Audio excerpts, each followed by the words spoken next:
Hello everyone. So in the previous class हम लोगों ने डिस्कशन किया था कुछ इक्विलिब्रियम के बारे में, और हमने कुछ न्यूमेरिकल भी सॉल्व किए थे उससे पहले वाले लेक्चर्स में। तो अगर आपने इससे पहले के जो लेक्चर्स हैं वो नहीं देखे हैं तो उनको ज़रूर देखिए, क्योंकि अब हम स्टार्ट करने जा रहे हैं कुछ न्यूमेरिकल प्रॉब्लम्स जो कि हमारी बेसिकली इक्विलिब्रियम पे बेस्ड रहेंगी। ठीक है, और जो हमने कॉन्सेप्ट बैक साइड में पढ़े हैं थ्योरेटिकल, उनका हम यहाँ पे एप्लीकेशन करेंगे। तो जैसे मैंने बोर्ड पे लिख रखा है, आप एक न्यूमेरिकल उसे देख सकते हैं यहाँ पे। और ध्यान रखिएगा, न्यूमेरिकल करने के लिए आप अपने कैलकुलेटर को अपने साथ ज़रूर रखिए, क्योंकि इक्वेशंस बनाना और फिर उनको सॉल्व करना ये भी इक्वली इम्पॉर्टेंट है किसी भी न्यूमेरिकल को सॉल्व करने के लिए। ठीक है, एक जनरल कॉन्सेप्ट जो है उसको थोड़ा याद रखिए कि जैसे हम बात करते हैं कोई भी न्यूमेरिकल प्रॉब्लम हमारे पास आता है, तो अगर आपने किसी भी न्यूमेरिकल प्रॉब्लम के लिए फ्री बॉडी डायग्राम जो है अगर वो ड्रॉ कर लिया मैकेनिक्स में, ये मान के चलिए कि 80% प्रॉब्लम जो है आपने वहां पे सॉल्व कर लिया। वहीं पे बचा 20%, इस 20% में 10% जो है आपका इक्वेशन फॉर्मेशन, कि हम किस तरीके से जो इक्वेशंस हैं उनको फॉर्म करें, और बाकी 10% जो बचता है that 10% is your calculation part, कि आप उन इक्वेशंस को जो आपने फॉर्म की हैं कितनी आसानी से और कितने कम टाइम में करेक्टली सॉल्व कर सकते हैं, जिसमें आपका कैलकुलेटर को चलाना और उसकी स्पीड जो है वो भी इंक्लूड हो जाती है। तो ध्यान रखिएगा कि हमें न्यूमेरिकल सॉल्व करने के लिए जैसा कि मैं पहले बता चुका हूँ कि मैकेनिक्स का ये पेपर जो है वो टोटली न्यूमेरिकल है। तो हमें इस न्यूमेरिकल पेपर को कम्प्लीटली सॉल्व करने के लिए एग्जाम में हमें कैलकुलेटर चलाना अच्छे से आना चाहिए। These are some important things जिनके बारे में हम लोग बात कर रहे थे। अब हम आगे बात करते हैं जो न्यूमेरिकल हमने बोर्ड पे लिख रखा है। क्या है न्यूमेरिकल, पढ़ते हैं और फिर उसे सॉल्व करेंगे। तो the numerical is basically a sphere weighing 120 Newton is tied to a given smooth wall by a string as shown in figure.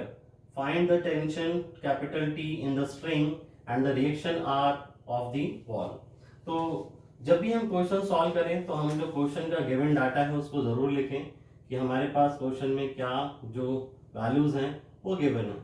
जैसे यहाँ पे बात करें तो जो वेट है स्फीयर के लिए वो हमारे पास गिवन है, तो राइट डाउन यहाँ हेडिंग हमेशा लिखिए गिवन। और जो कैपिटल W की वैल्यू है दिस इज 120 न्यूटन, ये हमें गिवन है। और साथ ही साथ हमसे पूछा गया है कि टेंशन इन द स्ट्रिंग जो है वो कितना होगा, और साथ ही साथ जो आप चाहें तो यहाँ पे लिख सकते हैं टू फाइंड, कि हमें क्या पता करना है ताकि आपको याद रहे, क्वेश्चन में कहीं कंफ्यूजन ना हो। टेंशन इन द स्ट्रिंग कितना होगा और रिएक्शन फोर्स जो हमें वॉल से स्फीयर के ऊपर मिल रहा होगा वो कितना होगा। The situation the diagram is like this, एक स्फीयर जिसको एक स्ट्रिंग से टाई किया गया है, और ये स्ट्रिंग जो है जरूरी नहीं कि सेंटर से टाई करके दिखाएं, हम इसको सरफेस से भी टाई करके इस तरीके से दिखा सकते हैं। बट यहाँ पे ये इसलिए दिखाया गया ताकि आपको ये समझ में आए कि जो इसका इफेक्ट है वो हमारा एक तरीके से क्या हो रहा है, सेंटर से ही पास कर रहे हैं। और ये सेंटर से पास करेगा भी अगर इसको हम सरफेस पे कोई किसी भी मेथड से इसको हैंग अटैच करके और फिर इसको हैंग करें इस तरीके से, तब भी हमारा यहाँ से जो टेंशन स्ट्रिंग में मिल रहा होगा वो सेंटर से ही पास करेगा। क्यों पास करेगा अभी हम लोग बात करते हैं। तो सबसे पहले जब भी हमें फ्री बॉडी डायग्राम बनाना होता है, मैंने आपको लास्ट क्लासेस में भी बताया है कि फ्री बॉडी डायग्राम का मतलब है free from all contact surfaces. जैसे हम यहाँ पे बात करें तो हमारे पास एक ही कॉन्टेक्ट सर्फेस है जहां से हमें इसे फ्री करने की जरूरत है, तो हम इसका फ्री बॉडी डायग्राम ड्रॉ करते हैं। तो स्फीयर जो है उसको हमने साइड में बनाया, ठीक है। और साथ ही साथ जो कॉन्टेक्ट सरफेसेस हैं उन कॉन्टेक्ट सरफेसेस को डॉटेड लाइन से वहां पे ड्रॉ करिए जरूर, ठीक है। जैसे हमारे पास ये पॉइंट बी है, कॉन्टेक्ट पॉइंट, जहां पे हमें रिएक्शन फोर्स फाइंड आउट करना है, तो हमने इस कॉन्टेक्ट पॉइंट को क्या किया, डॉटेड लाइन से ड्रॉ किया, ठीक है ना। क्यों ड्रॉ कर रहे हैं, क्योंकि हमें वहां पे रिएक्शन फोर्स दिखाने की जरूरत पड़ेगी, और वो रिएक्शन फोर्स क्या होगा, हमेशा उस कॉन्टेक्ट सरफेस के परपेंडिकुलर डायरेक्शन में। तो अब हम फोर्सेस की बात करते हैं। तो सबसे पहले इस स्फीयर पे जो इसका वेट है वर्टिकली डाउनवर्ड डायरेक्शन में ऐड करेगा। इसकी वैल्यू चाहे तो आप लिख सकते हैं, दिस इज 120 न्यूटन हियर, और इस पॉइंट को हमने ओ नाम दे दिया अगर इसके सेंटर को। तो यहां से ये जो सरफेस है, कौन सा सरफेस, ये वॉल जो है जो हमें दिख रहा है डॉटेड लाइन से, वहां से एक रिएक्शन फोर्स और सेंटर से पास करते हुए इस तरीके से कैपिटल आर जो कि इस कॉन्टैक्ट सरफेस के परपेंडिकुलर होगा, ये हमें हमेशा दिखाना जरूरी है। जब भी हम कॉन्टैक्ट सरफेस बनाएंगे वहां पे परपेंडिकुलर रिएक्शन और वहां पे 90 डिग्री एंगल। अभी जो रिएक्शन है यहाँ से, ये कहाँ से पास करेगा, इसके ये जो सर्कल होगा, या कह सकते हैं यहाँ पे जो स्फीयर हम बोल रहे हैं वो स्फीयर हमें 2D में क्या दिखाई देगा, एक सर्कल। क्योंकि हम लोग 2D फोर्सेस की ही बात कर रहे हैं यहाँ पे, इसलिए हमने उस फिगर को 2D के फॉर्म में बनाया है, जो कि हमें एक सर्कल के फॉर्म में। अब ये रिएक्शन जो है यहाँ पर सेंटर से क्यों पास करेगा, एक छोटी सी ज्योमेट्री है, आप चाहें तो घर पे अपने ज्योमेट्री बॉक्स को लेके और इसको ड्रॉ करके देख सकते हैं। ज्योमेट्री बॉक्स आप सभी लोग के पास होगा ही, क्योंकि आप सभी लोग मशीन ड्राइंग 2 जो है वो पढ़ते हैं, या आपने मशीन ड्राइंग 1 पढ़ी है, तो आपके पास डेफिनेटली पहले से रहता होगा वो। तो अगर मैं किसी सर्कल पे किसी भी पॉइंट पर एक टेंजेंट ड्रॉ करूं और उस टेंजेंट के परपेंडिकुलर अगर कोई लाइन अगर हम ड्रॉ करते हैं, तो आप देखेंगे कि वो लाइन जो है हमेशा सेंटर से पास करती है। कोई भी टेंजेंट ड्रॉ करिए सर्कल पे, तो उसके परपेंडिकुलर जो लाइन होगी वो हमेशा सर्कल के सेंटर से पास करेगी। इसलिए हमने यहाँ पे ये जो रिएक्शन फोर्स था वो हमने यहाँ पे इस तरीके से डिनोट किया है। वैसे रिएक्शन फोर्स आप यहाँ पे दिखाएंगे तो आप सिर्फ इतना इस तरीके से दिखा सकते हैं, this one like this.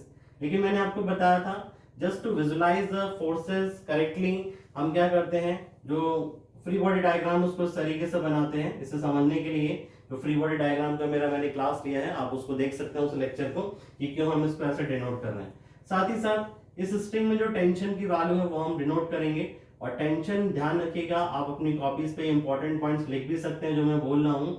Tension को हम हमेशा अवे फ्रॉम द ऑब्जेक्ट जो है उसको डिनोट किया करेंगे, ठीक है। This one is very important कि अवे फ्रॉम द ऑब्जेक्ट जो है हमें उसको डिनोट करना है। साथ ही साथ यहाँ पे एक चीज और रह गई है, ये एंगल जो है वॉल से ये मुझे गिवन है। जस्ट मैं आपको अभी कंफर्म करता हूँ कि एंगल कितना गिवन है।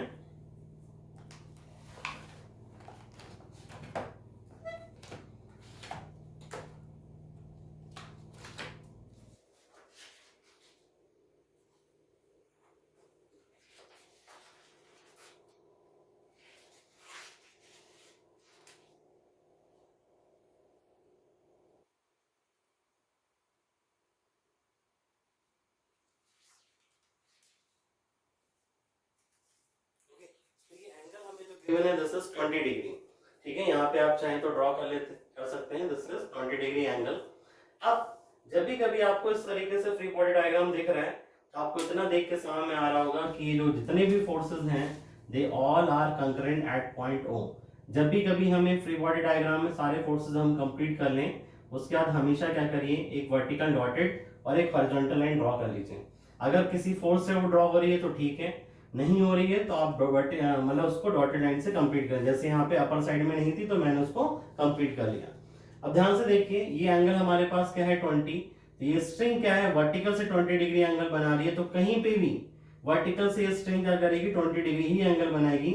यानी कि यहाँ पे जो जो एंगल हमें दिखाई दे रहा होगा दिस इज ऑल्सो 20 डिग्री, ठीक है ना। This is also from the vertical, जो टेंशन है वर्टिकल से 20 डिग्री एंगल बना रहा होगा। वैसे भी आप यहाँ पे एक वर्टिकल लाइन सेंटर से ड्रॉ करेंगे जब, तो आप देखेंगे ये वर्टिकल लाइन और ये वर्टिकल वॉल एक दूसरे के पैरेलल, और ये एक ट्रांसवर्सल लाइन, तो जो एंगल होगा यहाँ पे फॉर्म, और ये एंगल क्या हो जाएंगे, इंटीरियर ऑल्टरनेट एंगल्स हो जाएंगे। और हमें पता है, ये हमने अपनी बेसिक ज्योमेट्री में पढ़ा है कि जो ऑल्टरनेट इंटीरियर एंगल्स होते हैं they are equal in magnitude, ठीक है ना।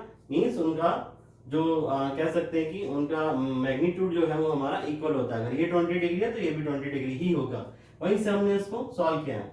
अब आपको सामने आ रहा होगा यहाँ पे देखने पे कि जो हमारे पास ये दोनों फोर्सेस में 90 डिग्री पे ऐड कर रहे हैं, ये भी हमारा 90 डिग्री एंगल हो गया, और यहाँ पे ये एंगल 20 डिग्री है।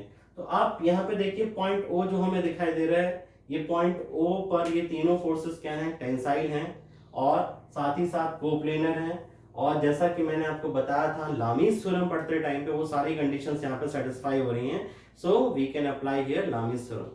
कैसे अप्लाई करेंगे, वन बाय वन करके बात करते हैं। सबसे पहले हमें आर और टी की वैल्यू चाहिए, तो हमने यहाँ पे लिखा दैट आर डिवाइडेड बाय, या उससे पहले हमें क्या लिखना होगा, यहाँ पे लिखिए for static equilibrium of sphere, for static equilibrium of sphere. हमेशा लिखने की जरूरत है ये बाय लामीज थ्योरम। हम लामीज का यूटिलाइजेशन करने जा रहे हैं यहाँ पे।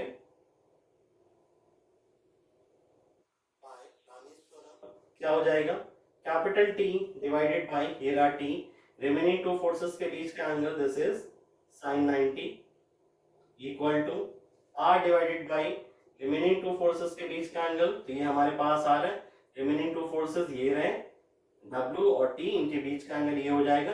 ये टोटल एंगल कितना है 180 और ये एंगल कितना गिवन है 20, तो रिमेनिंग कितना बचा 180 माइनस 20 यानी कि 160 डिग्री, यानी कि this is sign 160 degree. In the same way W की वैल्यू आप यहाँ पे पुट कर सकते हैं which is 120 Newton divided by other to forces के बीच का एंगल जो कि साफ हमको दिख रहा है 90 प्लस 20 एंड दिस इज 110, तो this is sign of 110 degree. तो ये हमारे पास लामीज इक्वेशन जो थ्योरम हमने पढ़ी थी वहां से हमें मिलती है। अब ध्यान से देखिए, मुझे टी और आर की वैल्यू चाहिए, तो हमने यहां से क्या किया, लिखा equating first and last term, first and last term. अगर हम इसको इक्वेट करें तो हमें क्या मिल जाएगा, that T upon sin 90 equal to 120 divided by sin of 110। ठीक है, जब हम इसे सॉल्व करेंगे तो यहाँ से टेंशन की जो वैल्यू मिलेगी हमें, आप जो है इसे सॉल्व करके देख सकते हैं। ठीक है ना, आंसर ध्यान रखिएगा, थोड़ा बहुत अगर कहीं पे प्लस माइनस हो रहा है मैं आपको सजेस्ट करूंगा कि डेसिमल के 2 प्लेसेस तक अपने आंसर्स को राउंड ऑफ करके रखिए। ठीक है ना, ताकि हमें जो आगे कैलकुलेशन है उनमें दिक्कत ना हो। ठीक है, तो हम यहाँ पे 2 प्लेसेस तक राउंड ऑफ करके इस आंसर को मैंने लिखा है। और ध्यान रखिएगा, अगर आपकी कैलकुलेशन करने पे कोई आंसर थोड़ा डिफर आता है तो उसके लिए परेशान होने की जरूरत नहीं, इक्वेशन यही रहेगी, बस आंसर में थोड़ा बहुत डिफरेंस हो सकता है। ठीक है, इसी तरीके से अगर हम बात करें सेकेंड और थर्ड टर्म को इक्वेट करें, तो equating second and third term, तो यहां से देखिए equating second and third term, या लास्ट टर्म भी इसको बोल सकते हैं, this is r divided by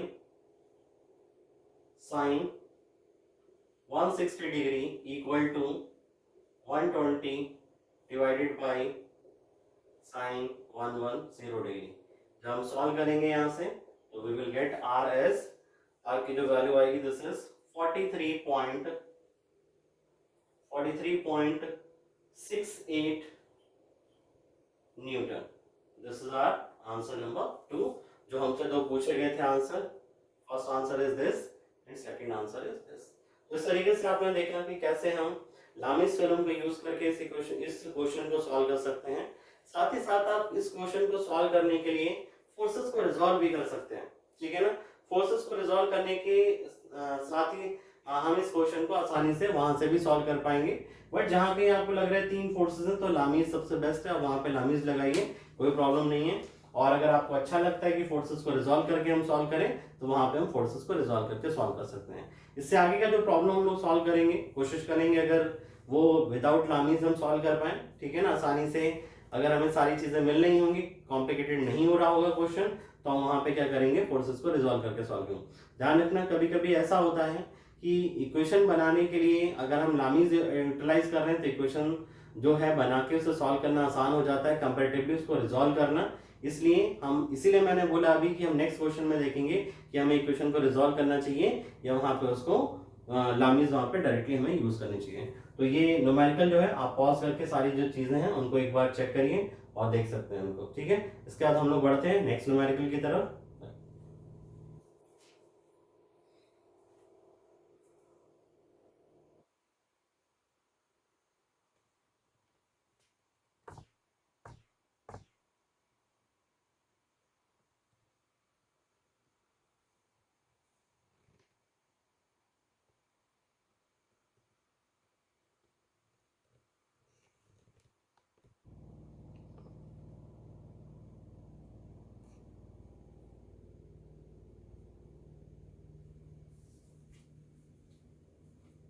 okay, तो जैसा आपको स्क्रीन पे दिखाई दे रहा है कि हमारा जो नेक्स्ट न्यूमेरिकल है वो कुछ इस तरीके से है कि एक ट्रफ है, उस ट्रफ मींस दो इंक्लाइंड प्लेन्स के बीच का जो स्पेस होगा that will be known as the trough. तो इस टर्फ में क्या है, एक स्फीयर जो है वो रखा हुआ है and the weight of the sphere is 200 newton, ये आपको गिवन है।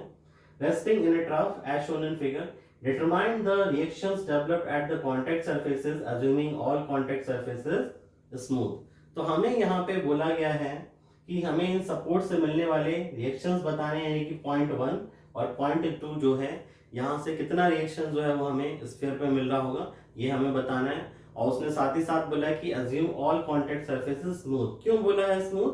क्योंकि यहाँ पे वो फ्रिक्शन की बात नहीं कर रहा है, ठीक है ना। फ्रिक्शन हम तब तक कंसीडर नहीं करेंगे जब तक फ्रिक्शन के बारे में हमसे क्वेश्चन में बोला नहीं जाता। तो अभी जितना भी पार्ट हम सॉल्व कर रहे हैं, यहाँ पे हर जगह आपको नॉर्मली जितने क्वेश्चन बनेंगे, इन ऑल क्वेश्चंस ही will say that the surfaces are smooth, ठीक है। तो सॉल्व करते हैं इस न्यूमेरिकल को। जो दोनों इंक्लाइंड प्लेन्स हैं, एक इंक्लाइंड प्लेन यहाँ पे 45 डिग्री एंगल पे और दूसरा 60 डिग्री एंगल पे है। ये क्वेश्चन करने से पहले एक छोटा सा कॉन्सेप्ट जो है उसको समझिए, बहुत इंपॉर्टेंट है इंक्लाइंड प्लेन के क्वेश्चंस को सॉल्व करने के लिए। कैसे हम उसको सॉल्व करते हैं तो ध्यान से देखिएगा। सपोज करो मैंने कोई एक इंक्लाइंड प्लेन यहाँ पे कंसीडर किया अलग से और बोला वहां पे कि ये हॉरिजॉन्टल से कुछ एक एंगल बना रहा है थीटा, और साथ ही साथ यहाँ पर क्या है, एक ऑब्जेक्ट जो है, मैंने यहाँ पे थोड़ी देर के लिए सिंपलिसिटी के लिए उस ऑब्जेक्ट को बोल दिया, एक छोटा सा बॉल जो है वो यहाँ पे रखा हुआ है, ठीक है। और इसके लिए अगर हम ध्यान से देखें तो मैं इसका वेट जो है, स्पेशली ध्यान रखिएगा, वो डब्ल्यू मैंने कंसीडर किया, तो इसके सीजी सेट कर रहा होगा वर्टिकली डाउनवर्ड डायरेक्शन में, ठीक है। और साथ ही साथ इस इंक्लाइंड प्लेन से इसको एक रिएक्शन मिल रहा होगा यहाँ पे which is perpendicular to the contact surface, ठीक है। ये हमने बोल दिया कैपिटल आर। तो हमें क्या करना है, बेसिकली नॉर्मली जब हम क्वेश्चन सॉल्व करेंगे तो हम देखेंगे कि ये रिएक्शन फोर्स का हमें वर्टिकल से एंगल या हॉरिजॉन्टल से एंगल अगर मिल जाए तो क्वेश्चन सॉल्व करना आसान हो जाएगा। तो हम यहाँ पे कॉन्सेप्ट सीख रहे हैं कि इस रिएक्शन फोर्स का वर्टिकल के साथ रिएक्शन एंगल कितना होगा, वो हम कैसे कैलकुलेट करें। तो ध्यान से देखिए, ये W जो है, ये फोर्स जो है यहाँ पे W का, अगर मैं इसे एक लाइन की तरह कंसीडर करूं जैसे, तो यहाँ पर क्या है 90 डिग्री एंगल बना रही हूँ। तो अगर ये एंगल थीटा है तो this angle is 90 minus theta, इतनी चीज आपको समझ में आती है, ठीक है। 90 डिग्री माइनस थीटा। वहीं पे ये लाइन जो है इंक्लाइंड, जो हम यहाँ पे रिएक्शन फोर्स शो किए हैं, ये रिएक्शन फोर्स का इंक्लाइंड प्लेन के साथ 90 डिग्री एंगल बना रहे, means this total angle is 90। तो ये रिमेनिंग एंगल हमारे पास कितना बच गया, अगर आप ज्योमेट्री से ध्यान से देखें तो दिस इज थीटा, ठीक है। तो यहां से हमें एक इंपॉर्टेंट कॉन्सेप्ट समझ में आता है कि अगर कोई भी ऑब्जेक्ट किसी इंक्लाइंड प्लेन पे रखा है तो इंक्लाइंड प्लेन से मिलने वाला रिएक्शन उस ऑब्जेक्ट पे जो लग रहा होगा वो वर्टिकल के साथ में क्या एंगल बना रहा होगा, वही एंगल बनाएगा जो इंक्लाइंड प्लेन क्या कर रहा है, हॉरिजॉन्टल से बना रहा होगा। अगर इतनी बात आपको समझ में आती है तो ये क्वेश्चन सॉल्व करना हमारे लिए बहुत आसान हो जाएगा, और आगे के बहुत सारे न्यूमेरिकल प्रॉब्लम्स हम लोग देखेंगे इस कॉन्सेप्ट पे बेस, और जिनको हम आसानी से सॉल्व कर पाएंगे। वन बाय वन करके हम यहाँ पे लिखते हैं, क्या लिखेंगे, जो हमें गिवन वैल्यूज हैं, ठीक है, उनके बारे में बात करते हैं। तो सोल्यूशन मैं इसे स्टार्ट कर देता हूँ, ठीक है। तो सोल्यूशन अगर हम बात करें तो गिवन डाटा पहले हम लिख लेते हैं। तो गिवन वैल्यूज जो मुझे हैं, दीज आर वेट जो कि हमें गिवन है, कितना है, दिस इज 200 न्यूटन, और हमें बताना है टू फाइंड, क्या फाइंड करना है, रिएक्शंस। और रिएक्शंस क्या है, हमने थोड़ी देर के लिए बोल दिया, पॉइंट R1 से मिलने वाला रिएक्शन R1 है और पॉइंट 2 से मिलने वाला रिएक्शन क्या है, R2 है। तो हमने उसको R1 R2 से डिनोट करते हैं। अब अगेन जब भी हम इस क्वेश्चन को, ऐसे क्वेश्चन जब भी हम सॉल्व कर रहे हैं, मैंने आपको पहले ही बताया कि हमारा पहला काम क्या है, फ्री बॉडी डायग्राम को ड्रॉ करना। तो हम यहाँ पे इस स्फीयर को सेपरेटली ड्रॉ करते हैं और उसके लिए फिर फ्री बॉडी डायग्राम ड्रॉ करते हैं, कैसे फोर्सेस जो है वहां पे ऐड कर रहे होंगे। सबसे पहले तो इस स्फीयर का खुद का जो सेल्फ वेट होगा, ठीक है, उसको हम ड्रॉ करते हैं। और सेल्फ वेट जो है इसके सेंटर, इसका सेंटर हमने O बोल दिया, यहाँ पे भी सेंटर को O बोल देते हैं। जैसे यहाँ पे हमने O लिख रखा है, इससे प्रीवियस वाले क्वेश्चन में भी सेंटर को O मान लीजिएगा, ठीक है ना। अब हमने यहाँ पे क्या किया, वर्टिकल डाउनवर्ड डायरेक्शन में जो W का फोर्स है वो अप्लाई किया कुछ इस तरीके से, कैपिटल W। और जो इंक्लाइंड प्लेन्स है, उन दोनों इंक्लाइंड प्लेन्स को हमने यहाँ पे डॉटेड लाइन से ड्रॉ कर दिया। एक इंक्लाइंड प्लेन जो है वो 45 डिग्री एंगल पे, तो हमने उसको कुछ ड्रॉ करेंगे कुछ इस तरीके से, जो कि कांटेक्ट पॉइंट 2 है। और यहाँ पे कहीं पे जाके जो दूसरा कांटेक्ट मतलब इंक्लाइंड प्लेन है वो कुछ कांटेक्ट में है, तो उसको हमने इस तरीके से ड्रॉ कर दिया। दिस इज पॉइंट 1, ठीक है, this contact is at point 1।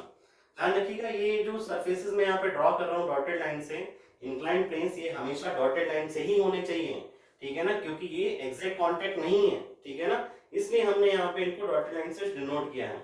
अब देखिए यहाँ से मिलने वाला जो रिएक्शन होगा उसको हम सेंटर से पास करते हुए इस तरीके से डिनोट कर सकते हैं, and here we are applying the law of transmissibility of a force to show like this.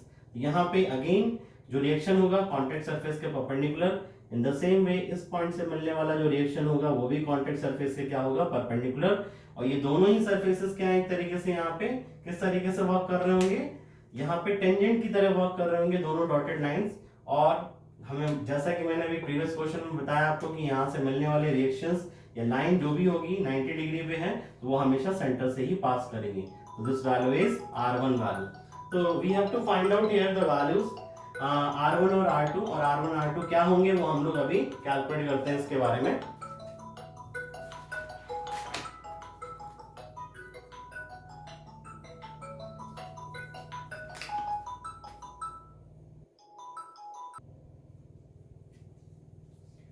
Okay so जैसा मैंने आपको बोला कि फ्री बॉडी डायग्राम ड्रॉ करने के लिए कॉन्टेक्ट सरफेस के परपेंडिकुलर हमने ये रिएक्शन शो करी।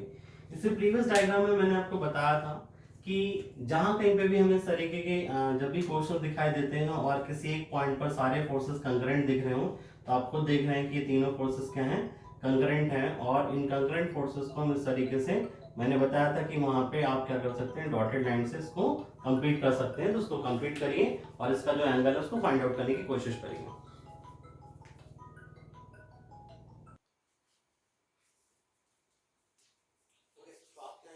तो जो उसे फाइंड आउट करने की कोशिश की होगी, तो मैं एंगल जो है आपको बताता हूँ कैसे एंगल हम कैलकुलेट करेंगे।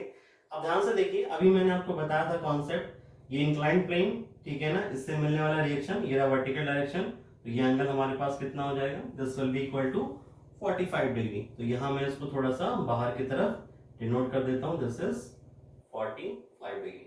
इन द सेम वे दूसरा इंक्लाइंड प्लेन, इसके नॉर्मल रिएक्शन वर्टिकल के साथ कितना एंगल बनाएगा, तो हमने यहाँ पर डिनोट किया, and this angle is 60 degree.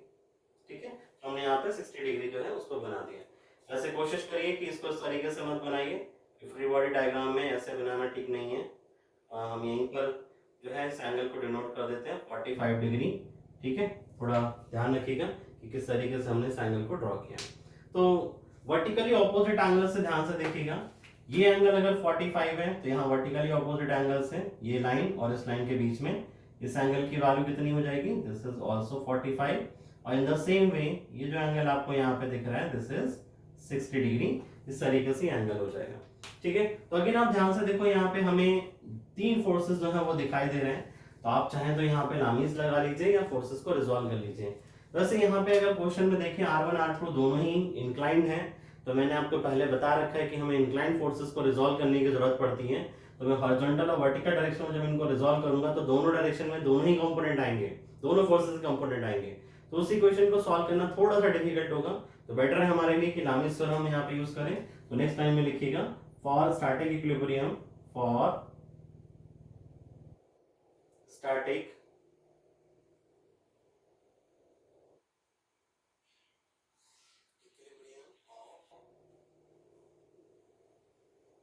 Sphere क्या हो जाएगा, अगेन मेंशन करिए हम क्या यूज कर रहे हैं, बाय लामीज थ्योरम।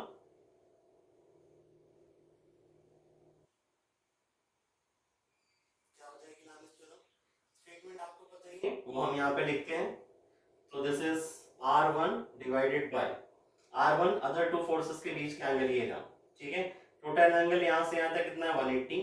तो ये रिमेनिंग एंगल जो बचा यहाँ पे, क्योंकि ये 45 है तो ये कितना रह जाएगा हमारा, ठीक है, 180 में से 45 जो उसको सब्ट्रैक्ट करिए, यानी कि दिस इज 135। तो this is sine 135 degree equal to R2 divided by remaining two forces के बीच का एंगल R2, ये रहा रिमेनिंग टू फोर्सेस के बीच का एंगल, तो this is 60 and total is 180। तो रिमेनिंग हमारे पास कितना बच गया, दिस इज 120 डिग्री। तो हियर दिस एंगल इज 45, थोड़ा सा रब हो गया ये। तो ये हमारे पास 60 है, ये टोटल 180 यहाँ से यहाँ तक। ठीक है, सॉरी, तो ये रिमेनिंग एंगल यहाँ से लेके यहाँ तक कितना बचा R1 और W के बीच का,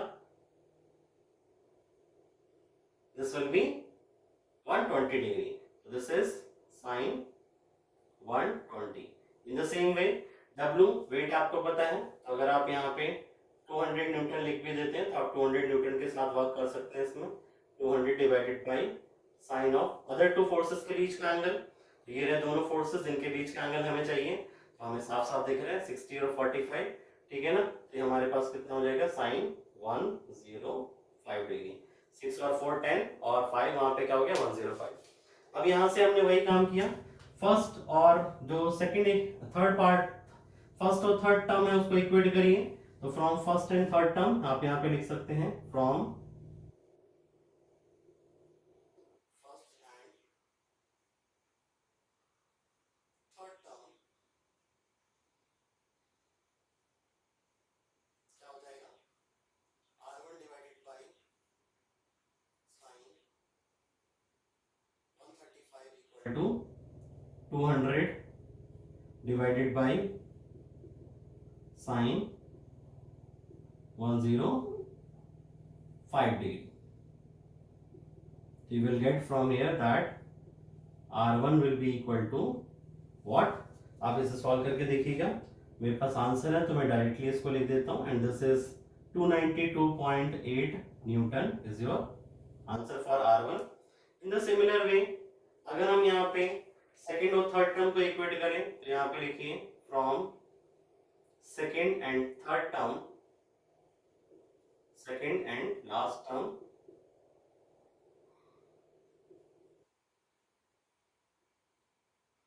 क्या हो जाएगा, this is R2 divided by sine 120 degree equal to 200 divided by sine 105 degree and जब आप इसे सॉल्व करेंगे you will get R2 as 358.6 newton, ठीक है। तो इस तरीके से इस क्वेश्चन को भी हम सॉल्व कर सकते हैं, जैसे कि मैंने आपको बताया कि जो R1 और R2 की वैल्यूज हमारे पास ये हो जाएंगी। कैलकुलेटर अपना बहुत ही केयरफुली चलाइए, ठीक है ना। आपका कैलकुलेटर जो है बोर्ड मास को बहुत ही स्ट्रिक्टली फॉलो करता है क्योंकि वो उसी प्रोग्रामिंग पे बेस्ड भी है, तो कैलकुलेटर गलती नहीं करेगा। आप उसे जो भी कैलकुलेशन करने को देंगे वो इक्वेशन सॉल्व करने के लिए वही इक्वेशन सॉल्व करेगा। तो अगर आपके पास एल्जेब्रिक साइंस आ रहे हैं तो आप वहां पे ब्रैकेट्स का यूटिलाइजेशन करिए अपने कैलकुलेटर के थ्रू और इक्वेशन को सॉल्व करिए, ठीक है। और एक चीज और, हमेशा अपने कैलकुलेटर को डिग्री मोड पे जरूर रखिए कि जब हम कैलकुलेटर से कोई भी कैलकुलेशन कर रहे हैं तो डिग्री मोड पे होना चाहिए। अगर आपको लगता है कि आपको डिग्री मोड पे नहीं है आपका कैलकुलेटर, जैसे हम कभी कभी इक्वेशन सॉल्व करते हैं या कुछ और चीज कैलकुलेट करते हैं तो वहां पे वो डिग्री मोड से बाहर, डिग्री मोड के लिए आपका जो कैलकुलेटर है उसके यहाँ पे टॉप पे, ठीक है, आपको डी लिखा हुआ दिखाई देगा स्क्रीन पे, ठीक है ना। अगर ऐसा नहीं है तो आपको करना क्या है, सिंपली यहाँ पे जो शिफ्ट बटन है इसको प्रेस करिए, यहाँ साथ ही साथ एक मोड का बटन आपको और दिख रहा होगा, इस मोड बटन को प्रेस करिए और फिर आप देखिए स्क्रीन पे आपको लास्ट में 3 लिखा हुआ दिखाई देगा। तो हमने यहाँ से 3 प्रेस किया और अपने कैलकुलेटर में 2 बार इक्वल टू साइन को प्रेस कर दीजिए, आपका कैलकुलेटर अपने आप रिसेट हो जाएगा और वो डिग्री मोड पे आ जाएगा। तो जब भी आप कैलकुलेशन करें मेरा आपको सजेशन है कि हमेशा उसको डिग्री मोड पे ही करके आप उसको सॉल्व करें, तो उससे सॉल्व करना हमारे लिए मतलब कैलकुलेशंस करना जो है वो आसान हो जाएगा और आपका कैलकुलेटर कभी भी गलत रीडिंग या कैलकुलेशन जो है वो आपको नहीं बताएगा। तो आज के लिए हम लोग यहीं पर देखते हैं, नेक्स्ट क्लास में हम फिर कुछ और क्वेश्चंस के साथ बात करेंगे और वो क्वेश्चंस का लेवल जो होगा इनसे थोड़ा सा डिफिकल्ट होगा, ठीक है, और उनको भी हम क्लास में सॉल्व करते हैं, ठीक है। आज के लिए हम यहीं रुकेंगे, थैंक यू।